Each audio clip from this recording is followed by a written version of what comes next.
अर्जुन ने कहा, हम यह भी नहीं जानते कि हमारे लिए क्या श्रेष्ठ है, उनको जीतना या उनके द्वारा जीते जाना।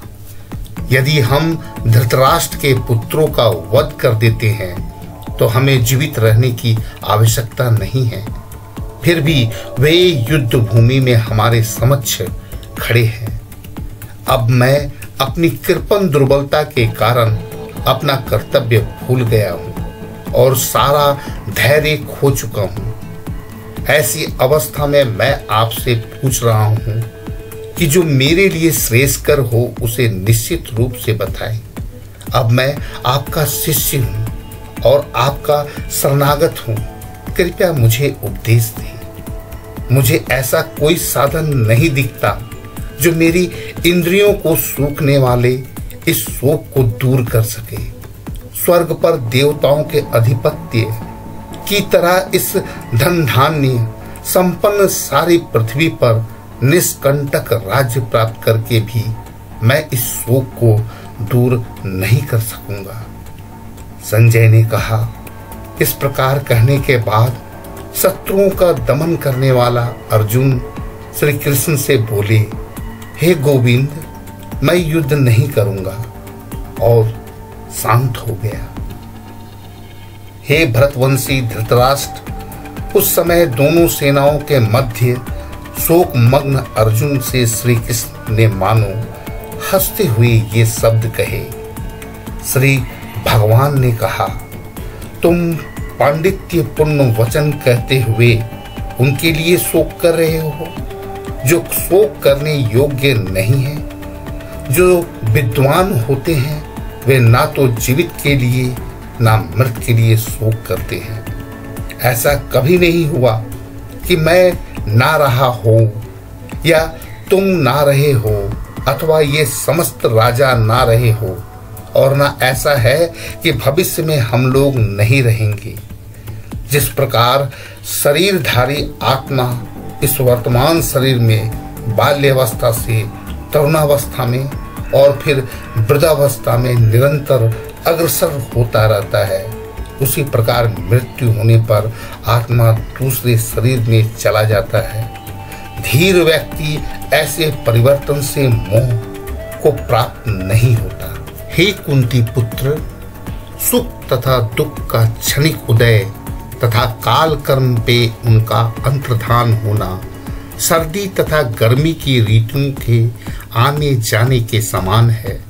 हे भरतवंशी, वे इंद्रिय बोझ से उत्पन्न होते हैं और मनुष्य को चाहिए कि अविचल भाव से उनको सहन करना सीखे।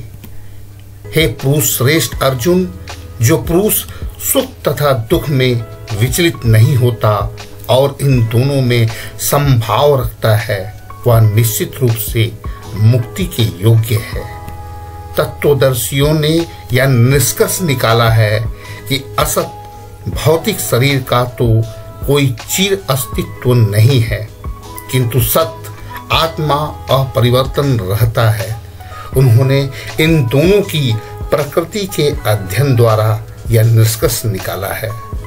यह जो सारे शरीर में व्याप्त है, इसे ही तुम अविनाशी समझो। इस अवयव आत्मा को नष्ट करने में कोई भी समर्थ नहीं है। अविनाशी अप्रमेय तथा शाश्वत जीव के भौतिक शरीर का अंत अवश्य भावी है।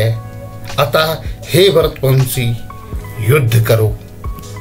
जो इस जीवात्मा को मारने वाला समझता है तथा जो इसे मरा हुआ समझता है, वे दोनों ही अज्ञानी हैं, क्योंकि आत्मा ना तो मरता है और ना मारा जाता है।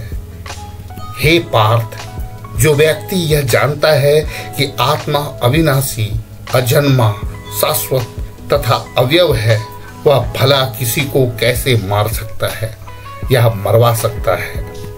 जिस प्रकार मनुष्य पुराने वस्त्रों को त्याग कर नए वस्त्र धारण करता है, उसी प्रकार आत्मा पुराने तथा व्यर्थ शरीर को त्याग कर नवीन भौतिक शरीर का धारण करता है।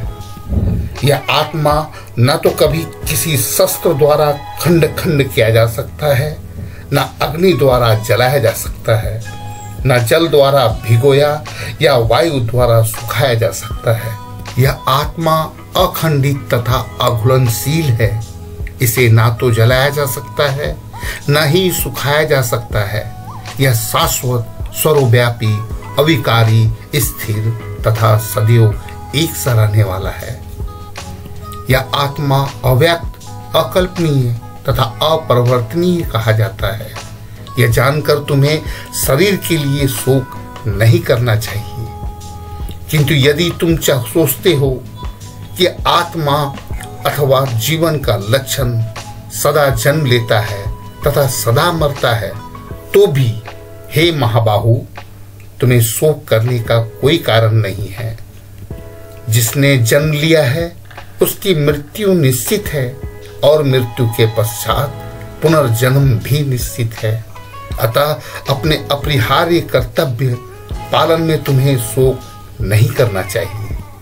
सारे जीव प्रारंभ में अव्यक्त रहते हैं, मध्य अवस्था में व्यक्त होते हैं और विनष्ट होने पर पुनः अव्यक्त हो जाते हैं। अतः शोक करने की क्या आवश्यकता है?